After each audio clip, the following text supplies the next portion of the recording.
अग्रदूत महात्मा ज्योतिबा फुले, भारतीय संविधान के निर्माता बाबा साहेब अम्बेडकर, बहुजन समाज पार्टी के संस्थापक मान्यवर कांशीराम साहब के चरणों में नमन करते हुए आज इस कार्यक्रम के मुख्य अतिथि परम सम्माननीय दत्तानी साहब एवं जोन के प्रभारी, इंदौर जोन के प्रभारी सम्माननीय निराला जी, सम्माननीय डीडी अहिरवार जी, सम्माननीय भारती जी, सम्माननीय दादा तंबोली जी, सम्माननीय जिलाध्यक्ष महोदय सम्माननीय विक्रम सिंह गहलोत जी, वर्मा जी, दीपचंद अहिरवार जी एवं समस्त मेरे बहुजन समाज के जाबाज साथियों, पदाधिकारी साथियों, मेरी माता बहनों एवं छोटे छोटे बच्चों जो बड़ी शैतानी कर रहे हैं, थोड़ा शांति रखें आप लोग।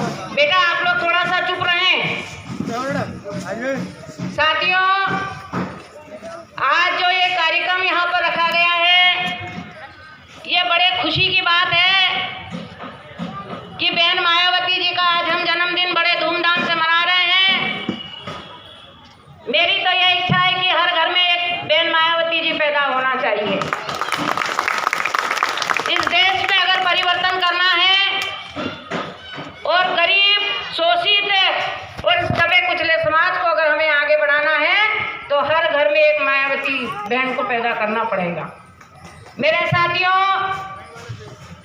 मैं उनकी दीर्घायु की कामना करती हूँ कि वो काफी स्वस्थ रहें और इस समाज का काम करती रहें। बहन मायावती जी, उनको लोहा पुरुष कहा गया, लोहा महीना कहा गया। क्यों कहा गया? उन्होंने कुछ तो ऐसा समाज में काम किया होगा, तब उनको ये उपाधि मिली गई है। मेरी माता बहनें यहाँ पर बैठी हुई हैं, मैं उनसे भी अनुरोध करना चाहूंगी कि जब ये चुनाव आता है या हम ये घर और परिवार की जो जिम्मेवारियां संभालते हैं, हमारे यहाँ से जो महापौर रही मालिनी गौड़, उनमें और आप में कोई कमी है क्या? आपके भी 2 हाथ हैं, सिर है, दिमाग दिया है और बढ़िया आप लोग भी हष्ट-पुष्ट हैं, तंदुरुस्त हैं। लेकिन हम लोग कहीं ना कहीं मानसिक गुलामी के कारण हम लोग राजनीति में आना नहीं चाहते। उनकी महिलाएं ब्यूटी पार्लर में जाती हैं, एसी में रहती हैं, जैसा कपड़ा हम लोग पहनते हैं मेरी माता बहनें, उनके घर में उससे पोछा भी नहीं लगता है। उनके कपड़े भी विदेश से आते हैं।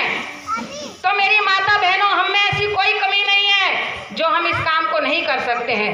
आप भी महापौर बन सकती हैं, आप भी विधायक बन सकती हैं, आप भी सांसद बन सकती हैं और बना सकती हैं। जब उनको बना सकते हैं तो हम भी हमारे समाज के किसी बेटे को और किसी बहन को बना सकते हैं।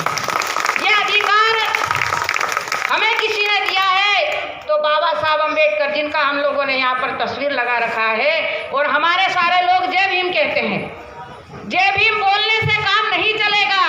आपको बाबा साहब अम्बेडकर ने जो उंगली का इशारा किया है, ऐसा थोड़ी कहा है कि यहाँ से सीधे जाइए, भोपाल के रास्ते भोपाल निकल जाइए, ऐसा नहीं कहा।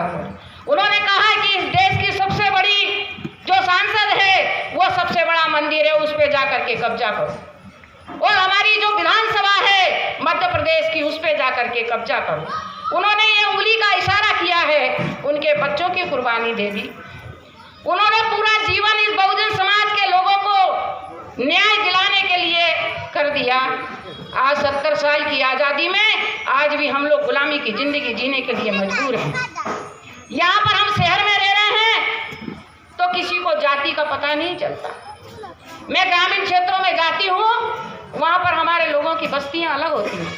वहाँ दूर से ही बता देते हैं कि ये नीची जाति के लोग रह रहे हैं। वहाँ हमारे लोगों को कोई सम्मान नहीं होता।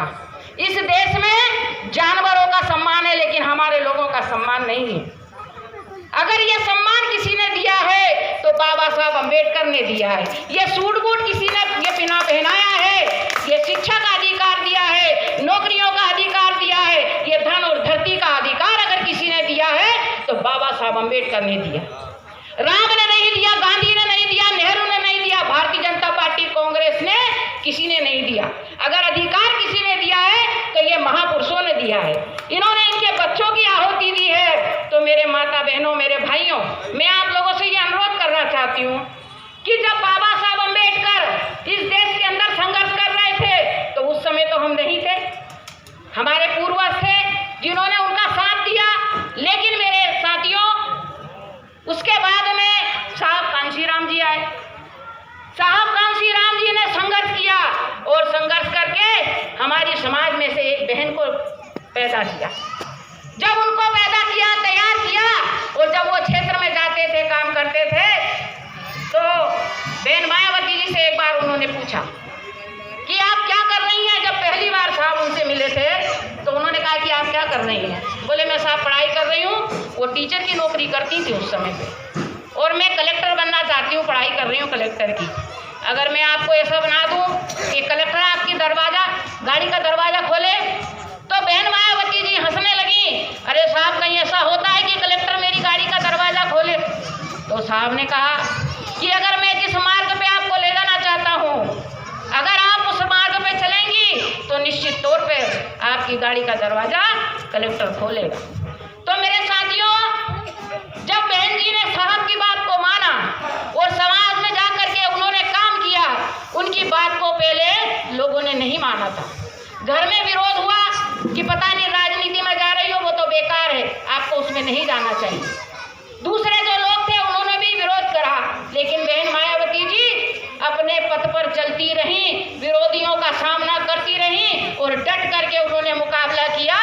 और मुकाबला करने के बाद में जब बहन मायावती जी पहली बार उत्तर प्रदेश की मुख्यमंत्री बनी, तो मेरे साथियों, कलेक्टर ने आकर के दरवाजा गाड़ी का खोला, तो बहन जी को उस दिन समझ में आया कि वास्तव में साहब कांशीराम जी ने जो बात कही थी वो सत्य साबित हो गई। तो मेरे साथियों, ये साधारण बात नहीं है। जिन लोगों के इस भारत देश के अंदर आज भी मुर्दा नहीं जलने देते, आज भी बेटे को घोड़ी पे बिठा करके निकलने नहीं देते, आज भी हमारे जो लोग हैं, जो क्षेत्रों बस्तियों में काम कर रहे हैं, गाँव में काम कर रहे हैं, गंदगी हमारे सिर के ऊपर लेकर के वो लोग चल रहे हैं। लेकिन मेरे साथियों, जब ये परिवर्तन आया तो आज हम लोग शासन सत्ता की बात करने लगे। आज मैं आपके सामने बोल रही हूँ, आप लोग सुन रहे हैं। अगर वो समय होता जब बाबा का संविधान नहीं था तो मेरी जबान काट दी गई होती और आपके कानों में शीशा पिघला के डाल दिया होता।